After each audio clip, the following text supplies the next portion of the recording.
Good morning. Man, I'm so excited to be here. You know what? Everybody stand up and give somebody a high five. Just stand up and be like, man, I'm excited to be here. Give somebody a high five. Let me hear those slappings going on. Come on, come on. So good to see you. A little high five. Glad to have you here today. We're excited to be here, excited to be alive. Yes, it's fall. Contrary to popular opinion, it is the most wonderful time of the year. Like this right here, I got my fall colors on. I mean, it is a beautiful time of year to be up and out and about for sure. We are talking about becoming. For those of you who have not been a part of this, we're talking about becoming. Becoming is this idea that God is constantly working in our life and doing something. We see the transition in life. The seasons constantly pass. Right now, we're in the fall season, and we can see that life is turning, you know? The green is turning into these beautiful, majestic colors. It's unbelievable, and then pretty soon, we will have snow. I know. I'm sorry I said it, but that's kind of where we're at. Yeah, I love snow. I love New England. I've traveled over 40 countries. People always ask me, what's your favorite place to live? New England, because it's got all four seasons and everything's within 2 hours, right? It's just awesome. And even, seasons of transition. This weekend, I celebrated with my wife our 27th anniversary married together. And yes, thank you. I did it all myself. We're talking about becoming. If you have not been a part of this series, I want you to know you need to go back and check the previous 4. We talked about the life of Joseph. Really an amazing series, and we could spend, frankly, if I had the time, I could spend 6 months in Joseph, all right?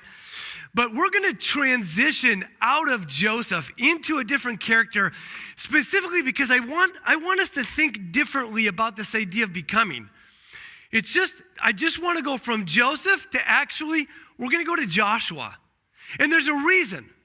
There's a reason because we talk so much about the internal workings of what is happening in our life as we become, as we submit ourselves to the process, as we forgive others, we get this larger picture and narrative of what God is doing in our life and what God is doing in life so that we can join into that space. But there's a natural process that happens in a person's life. And I want to signify that by changing from Joseph to Joshua. And so for the next several weeks, we're going to talk about Joshua. Same theme, different guy, but a little bit of a nuance. And the nuance is this. Is once you engage in the process of becoming,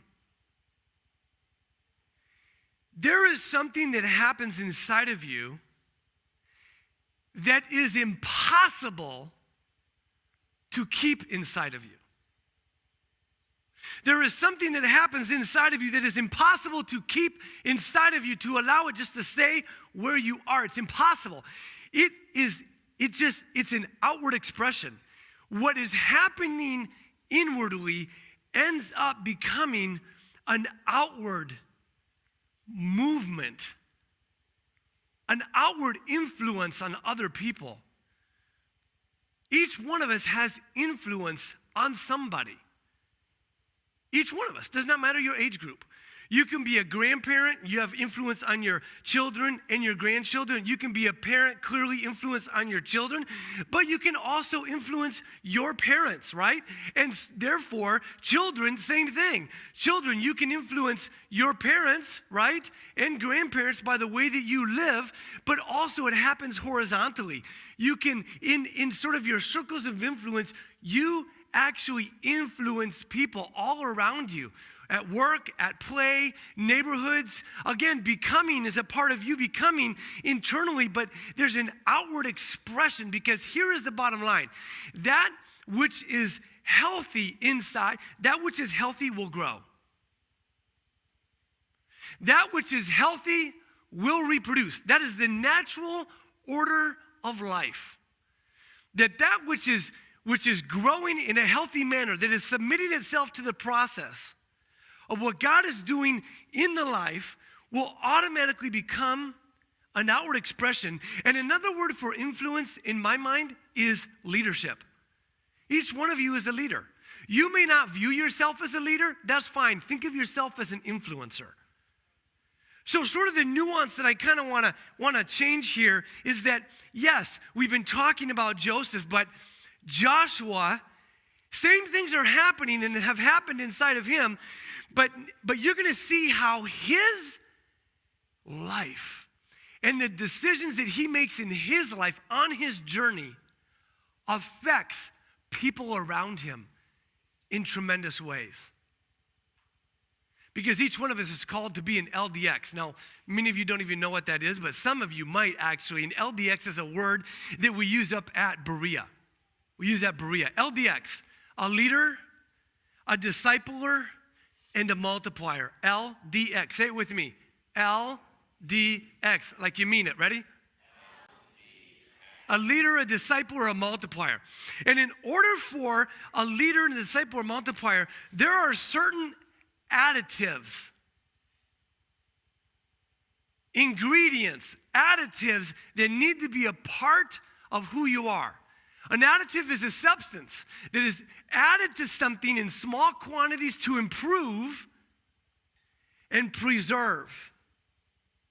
An additive is a substance that is added. It's something. Now, obviously, we're not going to add a substance, but there is something that we can add in our walk. There are these things in our life that we can add to our life of becoming, that we can add. And as we add, these small qualities improve our journey and actually preserve it. How many of you in your life have ever been to a point in your spiritual life where you felt like, you know what? I don't know what's going on. I hear nothing. It feels dead. It's not alive. It feels like I've lost all the momentum in my spiritual life. Somehow it's come to a stop. I've lost traction in my spiritual life. My momentum's gone. I've lost traction. I have just flat out stalled. I feel like that happens to us frequently. I don't know which space it is, whether it's loss of momentum or you're just kind of losing traction. You feel like you're spinning your wheels, or your life, your spiritual life has just stalled. And you're trying to jumpstart it again. You're trying to get back into spiritual boot camps at some level to try and get yourself into the movement. Well, today, I'm going to share one foundational additive.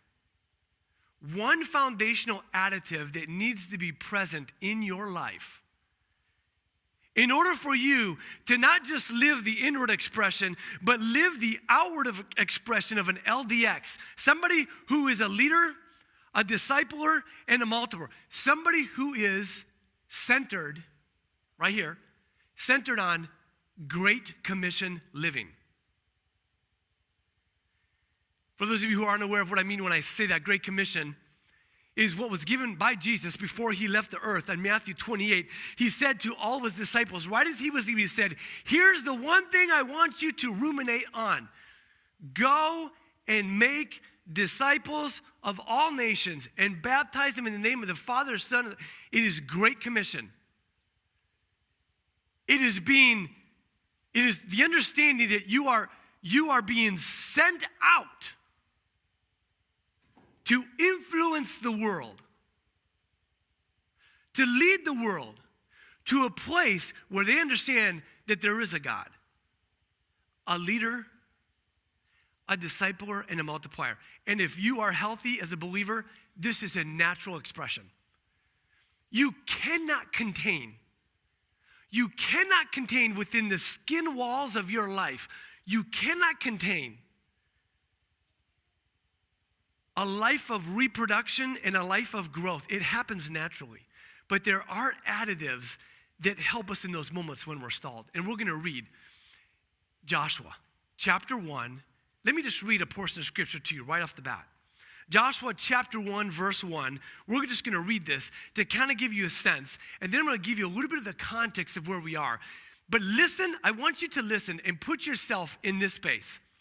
I'm just going to give you this. Joshua is on the edge of the Jordan River.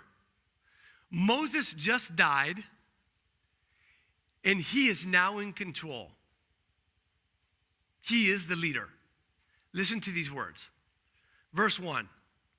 After the death of Moses, the servant of the Lord said to Joshua, the son of Nun, Moses' assistant, Moses, my servant, is dead. Now, therefore, arise, go over the Jordan, you and all his people, all these people, into the land that I have given to them, to the people of Israel. Every place that your sole of your foot will tread upon, I have given to you, just as I promised to Moses.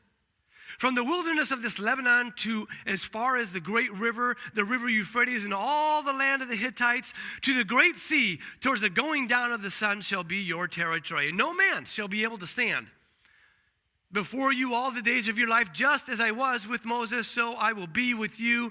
I will not leave you, nor forsake you. Be strong and courageous. For you shall cause these people to inherit the land that I have swore to their fathers to give them. Only be strong and very courageous. Be careful to do according to the law of Moses, my servant commanded you. Do not turn from it to the right hand or to the left, that you may have good success wherever you go. The book of the law shall not depart from your mouth, but you shall meditate on it day and night, so that you may be careful to do according to all that is written in it.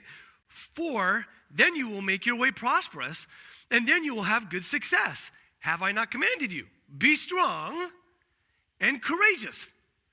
Do not be frightened. Do not be dismayed, for the Lord your God is with you wherever you go. A relatively famous passage. I hope you can put yourself inside of Joshua in that moment and feel the turmoil of what's going on in him. He's about ready to make a choice as a leader, as an influencer. He's about ready to make a choice. Now, we know the rest of the story. We know the rest of the story moving forward. But most of us forget the story coming up to this point, which is why I think multiple times God, in this little pep talk, because that's what it is, be strong and courageous. Be strong, he says it 3 times. Be strong and courageous. Be strong and courageous. Go do it. Why is God saying this? Let me tell you why. You ready? Here's a brief synopsis of the last several centuries. You ready? Remember this guy Joseph we just talked about? So Joseph ends up dying. And at the end of his death, in chapter 50, he says this. He says, all right, listen, when I die, I'm going to die. I need you to do this. When you leave Egypt, take my bones with you. Which, by the way, funny enough, is that statement is what gets him into the hall of faith in Hebrews 11. But the children of Israel did not follow. They ended up staying 400 years in Egypt. 400 years. Until this guy named Moses is born. You remember him? He gets picked up in the reed baskets by Pharaoh's daughter, ultimately grows up, kills an Egyptian, goes back, and is taking care of the sheep because he's running away. And he gets this burning bush experience that ultimately brings him out, comes back to Pharaoh. 10 plagues later, they leave. The entire nation of Israel leaves and goes right to the edge of the Red Sea. Pharaoh's army bearing down on them. They cross the Red Sea because Moses lifts up his rod and the sea parts. It's like one of the unbelievable miracles in the Old Testament. He walks across, the Egyptians end up getting swaddled up there, and they go just a bit short later to this place called Mount Sinai. There's a ton of things that happen on Mount Sinai, but let me just tell you a couple of things. Number one, the law was given. Leviticus was written within 30 days of that. The plans to the tabernacle, because God said, listen, I'm going to come down and build my place among you. I mean, people are jazzed. Well, they're not really jazzed, but they should be jazzed because God's saying, we're going to the promised land that was promised to them back in Genesis 12. They were 400 years in Egypt. There's only 2 times in the history of mankind where there's been 2 points of silence of 400 years from God. Number 1 was right there. The second one was between the Old Testament and when Jesus showed up. This is a significant break. They leave Mount Sinai. They have the plans of the tabernacle. They have the law. Everybody's ready to go to the promised land. They get up to this place called Kadesh Barnea. The 12 tribes are assembled based on the 12 sons of Israel, right? They send 12 spies in to spy on the land. The 12 spies come back. By the way, one of those 12 spies was Joshua. 12 of them come back. 2 of them, Joshua and Caleb, said, this is the land that God gave us, let's go. 10 of them said, we can't do this. And the people of Israel listened to the 10, not the 2. And so for 40 years, they go through the wilderness, which is awful. In fact, everybody from that generation dies. Everybody from that generation dies. Let me just put some weight to this. In Exodus 12, it tells us that at that point in time, there's about 600 warriors, 600 footmen, 600,000 footmen. These are men able, ready to go to war. Let's, for the sake, if you read this, the assumptions are crazy. But most people go, okay, 1 wife, 2 kids, 4 times 6, 2.4 million. I mean, they don't know for sure, but the numbers range in the millions. And a whole generation out of that posse dies. Let's assume it's only 500,000 people. Let's assume. That means that on any given day, they were burying 35 people. In other words, death was rampant. Forget the fact that there were plagues that were brought upon them. You guys remember the bronze serpent? Remember the bronze serpent that came up? Nobody would listen? Plague. Remember when they went up against Aaron and the budding rod? A plague. 30,000 people die in an instant because they're just disobedient people. Because they did not follow. And there's death of hundreds of thousands, maybe 1 million people during 40 years. There is nothing but death and destruction. You literally, if you were in those days, back in those times, could follow the trail of the Israelites from Kadesh Barnea to where Joshua is by just following the grave sites. Literally, if you were in Kadesh Barnea and said, where do the Israelites go? There's a grave. There's a grave. And you could go for 40 years of a journey and follow Israel as people are dying. Devastation happens. It gets so bad. It gets absolutely so horrendous that at one point in time, Moses, the guy, the 10 plagues dude, the guy that saw the face of God in a burning bush, that guy, the guy that raised his rod and the Red Sea opened, got so fed up with what was going on with these people that at one point there's no water. Remember, there was quail, there was manna, but at one point there was no water. And he grabs his staff and does what God tells him not to do. And he strikes this rock in just fury, and water pours out. But the conversation that happens between him and God is this. Listen, because you did not follow me and did not do what I said, you will not enter the promised land. And so right before Joshua's in the tent getting a pep talk from God, Moses goes up onto Mount Nebo. And I've been on the Israel side, seen Mount Nebo. And you can get up on Mount Nebo, peer over the Jordan, and see the promised land. And Moses died in that space, unable to enter. So here's Joshua that now is in charge of what is probably 1 million to 2 million people, and they're waiting for him to do something. I don't know where he's at when this conversation happens. Is he in a tent or where is he at? He's probably in a tent where he's sitting there and he's going, it's all on me. And God gives him this pep talk. And what's amazing is in this unbelievable leadership moment, he does something that almost doesn't make sense. Look what he does. If you go to the next verse, verse 10, we just read the first 9 verses. This is what he says. And Joshua commanded the officers of the people, pass through the midst of the camp and command the people, prepare your provisions. Prepare yourself. Because in 3 days, we're going to pass over the Jordan and go in and take possession of the land the Lord our God has given us to possess. Listen. I think we're missing the point here a little bit. Like all of a sudden, Joshua walks out of this pep talk, walks out into the group and says, hey, commanders, tell all your people, in 3 days, we're going to do what we haven't been able to do for 40 years. We're going to go and do what we haven't been able to do for 40 years. All those deaths, we're going to go do it now. In fact, it's not actually 40 years. It's more than 400 years because there were 400 years in Egypt alone. In fact, it's longer than that because Jacob was the son of Isaac. And Isaac was the son of Abraham that happened in Genesis 12. You're talking about centuries. And Joshua, in the moment that he becomes a leader, all of a sudden, doesn't matter, he just walks out there and says, hey guys, pack your bags, we're going in.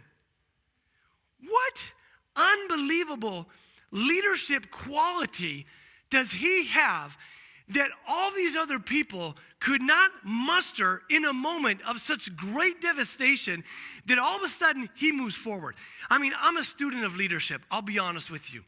And I've looked at this passage in the past so many times and sat there and go, how does a guy who goes in and God is saying to him, be strong and courageous, like what is it that he has? Is it credibility? Is it just that he is so credible that actually he walks out and the quality of a leader that he has is credibility, where he just walks out there and says, hey, listen, let me tell you what we're going to do. Clearly it's not credibility, because if it was credibility, they would have gone in at Kadesh Barnea. He was one of the two that said, let's go, but everybody said no. Well, it must be courage. It must be the fact that he has courage to go in. He walks out of the tent. He's like, all right, men, this is what we're going to do. We're going to take it over. It's clearly not courage, because 3 times in the pep talk, God says to him, be strong and courageous. Clearly, God knows the inner workings. Don't be dismayed. I will be with you. Clearly, it's not courage. Maybe it's charisma. Maybe he comes out and he just has that ability. Hey, listen, you know what we're going to do? We're going to do it. Let's just do it together. We can do this. All of us can do this. And everybody's like, ooh, the magnetism of Joshua is just so charismatic. Let's follow him. That's clearly not it. What quality of leadership takes a person who is trembling in their boots, who just took over after Moses, who, by the way, have you ever noticed how many times Moses is mentioned by the Pharisees in the New Testament? Moses is a significant dude. If you're going to follow somebody, Moses is probably not the guy you want to follow. The guy who parted the Red Sea, the guy who heard the burning bush, the guy who went up against Pharaoh with a staff, that guy, that's not the guy you want to follow. But Joshua, in this moment, takes a foundational additive. And the one characteristic that helps him, listen very carefully, not stall on God's plan. There's millions of people waiting for this dude to come out of the tent. His life of becoming is working in him, but his influence is significant. You know what the one quality? Here it is. It's mind-blowing. You ready? Obedience. Obedience. You know what's funny about this leadership quality? I've never read it in a leadership book. It's not a quality that I've read. I haven't read all leadership books, so I can't say that it's not in there somewhere. You might come back to me next week and say, well, Nate, I found the one book that does. Well, okay, that's great. I've read more books than I can count, a student of leadership, and I've never read a leadership book that says, you know what the one quality you need as a leader? Obedience. Because typically, we're thinking that a leader, people will obey the leader. People will obey the leader, not that the leader needs to obey. In fact, how do I know this? All you have to do is go back to Joshua 1:2. Let's read Joshua, verse 2 again. It says this, Moses, my servant, is dead. Now therefore go. Arise and go over the Jordan, you and the people, into the land that I'm giving them to the people of Israel. Joshua says, you had me at hello. Okay, if that's what I need to do, then I'll obey. See, the difficulty of the nuance of understanding of obedience is there's a little bit of a nuance in obedience that I think sometimes we miss. I remember as a child, I was brought in a household where obedience was a thing. It was real. And my mom and my dad would say, obedience is doing the right thing in the moment with the right heart attitude. Something like that. It was like this phrase. If I tell you what to do, you do it. So I would be told what to do. Hey, Nate, I need you to take the trash out. You know what that meant? Very simply, I need to take that trash and take it out.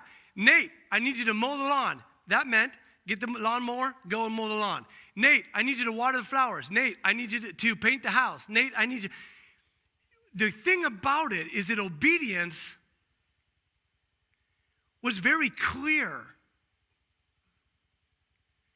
As a child, and my parents are talking to me about obedience, it was super clear. The nuance is this, is that obedience in Scripture, obedience requires faith. Let that settle. Most of the time in the life of a believer, obedience is not clearly spelled out. I mean, if I literally had a burning bush every day saying to me, Nate, go do this, go do that, make this decision over here, interact with this person and say that thing, then life would be cakewalk. Because all I have to do is just take the trash out, mow the lawn, water the flowers, vacuum the carpet. That's not the life a believer is called into. A life that a believer is called into is a life that requires faith in obedience. Obedience requires faith. Let me say it to you this way. Obedience will rarely be preceded by a complete knowledge and understanding of the path and the outcome. Rarely. Basically, there is zero possibility that you will know all the ins and the outs of what's going to happen. In that moment that Joshua is sitting in that tent, having that conversation, he had no clue how he was going to take over Jericho. The famous song, Joshua Fit the Battle of Jericho, was not a hit yet. He had no clue how that was going to happen. He just knew that at that moment, he needed to cross the Jordan. He didn't know what the rest of Joshua, the book of Joshua had not been written. He didn't know what the Gibeonites were yet. For those of you who know the story. He didn't know anything about Ai yet. Rahab wasn't part of his space at that moment. There was a lot of things he did not know. He just knew this. There is one thing that I have to do, and I will take that step. And as I take that step in faith, I will then see the next step that I have. Obedience requires faith. You're not going to get a complete knowledge and a complete understanding. Obedience activates the faith journey. Obedience, as you obey, it activates your journey. Your faith journey is activated with obedience. It just unlocks it. It's something that happens in your life. This is not new news. This is the way we know it. In 2 Corinthians, it says this. Listen to what it says in 2 Corinthians. This is now Paul in the New Testament speaking in a similar subject. This is what Paul says. He says this. Listen to these words very carefully. He who has prepared us, notice the word prepare, has prepared us for this very thing in God, who has given us the Spirit as a guarantee. So we are always of good courage. We will know that while we are at home in the body, in the physical body, we are away from the Lord. Therefore what? For we walk by faith, not by sight. Yes, we are of good courage, and we would rather be away of the body and at home with the Lord. So whether we are at home or away, we will aim to please him. You know what pleases him? Obedience. Obedience that activates the faith journey. Obedience into what he is saying. Do you feel stalled in your life? You feel like your life at some point is stalled? You're losing traction? You've lost momentum? Go back and listen in your life. What has God said to you recently? Is there something that he has said to you that you're not doing? Notice it says we walk by faith, not by what? Not by sight. You're not going to see. You're not going to know or understand or be able to discern what the next decision is. What can you see? You can see. You can see this. You can see this, but you cannot always see this. You have to add this additive to your life to unlock the faith journey. Obedience requires faith. See, the problem is as human beings, we want to know. I have a need to know, right? I have a need to know. Listen to this. Write this down. In order to walk a life that is pleasing to God, a walk of faith, you need to kill the need to know. You need to kill the need to know. The need to know is what is stalling you. Well, I would certainly cross the Jordan if I knew that after marching around Jericho 7 times, well, I would clearly cross the Jordan if, no. Go and take the land. I've already promised it to everybody else. I promised it to Moses, promised it to Jacob, I promised it to Isaac, I promised it to Abraham. Just go get it. And I'll be with you. In this moment, as a leader, Joseph uses the one quality of leadership that I have yet to see in a book, and that is he basically trusts God at his word. He says, I will obey. Does Joshua feel like he wants to do that? No. How do I know that? God said, be strong and courageous 3 times. Don't be dismayed. He doesn't feel it. You don't feel obedience. You don't feel. You faith obedience. And then the next step will become apparent. I don't know where you are in your life, but I do know this. God is doing something in your life. He is actively working in you.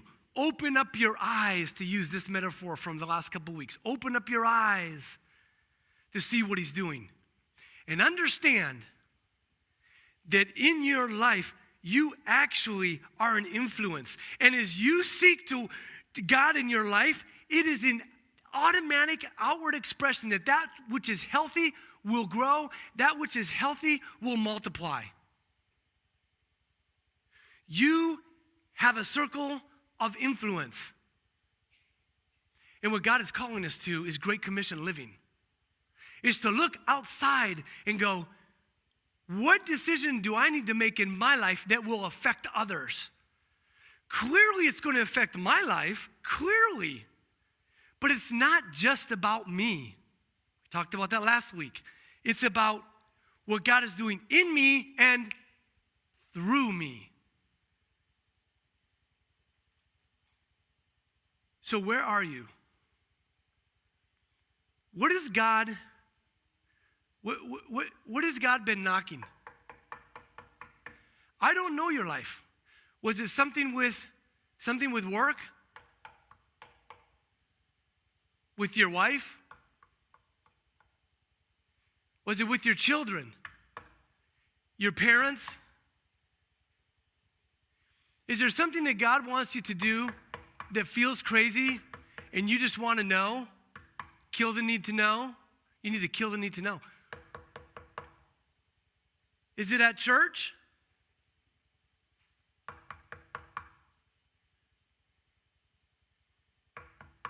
Where are you hearing God's knock? In your life. Where are you hearing that? Listen. Be attentive to what he's doing in your life. And understand this.